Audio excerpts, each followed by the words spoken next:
Welcome to the Afterspin, opinions from thought leaders in our state. I want to ask Peg O'Connell and Becki Gray, trustees of a new Hanover Regional Hospital, are talking about the possibility of selling their county-owned facility. Reactions have been vocal and reverberations statewide. While the concept is that consolidation will help save cost and improve health care, evidence suggests otherwise. State Treasurer Dale Folwell got into this recently, saying it'll further prevent cost transparency for patients and the state health plan. Tell us your reaction to the sale or merger of this hospital. Well, first of all, it's just in the investigative stages, but New Hanover is a very stable and high-quality hospital, and so there's many hospitals seek a partner or seek a bailout. This is not the case with New Hanover, but it is in one of the fastest growing areas of our state. And so you have a hospital that is owned by the county that is getting a huge influx of people from all over the country who are coming to live in that area. So they have to be able to grow in order to meet the basic needs of the medical community and the healthcare community and that. And the patients. In the patients in that area. Lay on top of that the fact that you have probably one of the worst epicenters for the opioid epidemic in the southeast in New Hanover County. So you've got huge uncompensated care costs. So the fact that the Board of Trustees is looking to see, could they sell, which selling to a for-profit chain would not be my favorite thing because I just don't think that's a good idea. But could they partner with a larger system, or could they partner with a countrywide system? I think it's only responsible on the part of this Board of Trustees to at least make that inquiry. And I'll say one more thing, because you know I can never let anything go without saying this.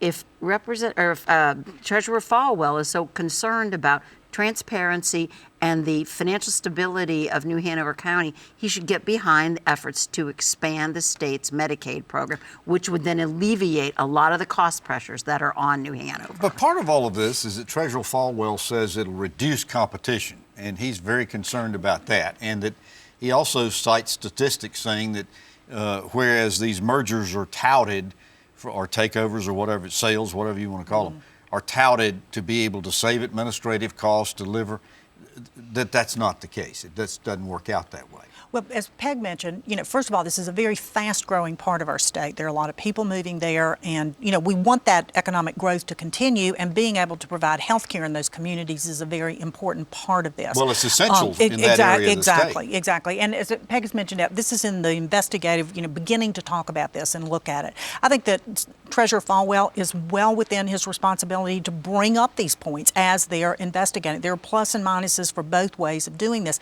and I think he is doing his due diligence and his duty to bring those things to the table to think about it. What we've seen with this hospital, from what I can tell, is it's being well run. As Peg mentioned, this is not a problem that we have to solve. It's a matter of how do we manage the growth of it. And so I think I commend everybody that's involved in this discussion. I think it's good that they're bringing everybody to the table to think about these. We've seen these mergers take place in other parts of the country. We've seen it happen across North Carolina, so there's advantages and disadvantages. But yet, anytime there are two partners that come together, there are unique principles that each of those deals, every single merger and consolidation is not exactly the same. And so, it's regionally, it depends on the hospital that's there, the culture of that particular area. So I think that, again, each one of these needs to be carefully considered. And just kind of a quick lighter point on this, if you will. Recall in the Downton Abbey series that I'm a big fan of, that was a big part of a storyline. And, of course, this occurred in the early 1900s.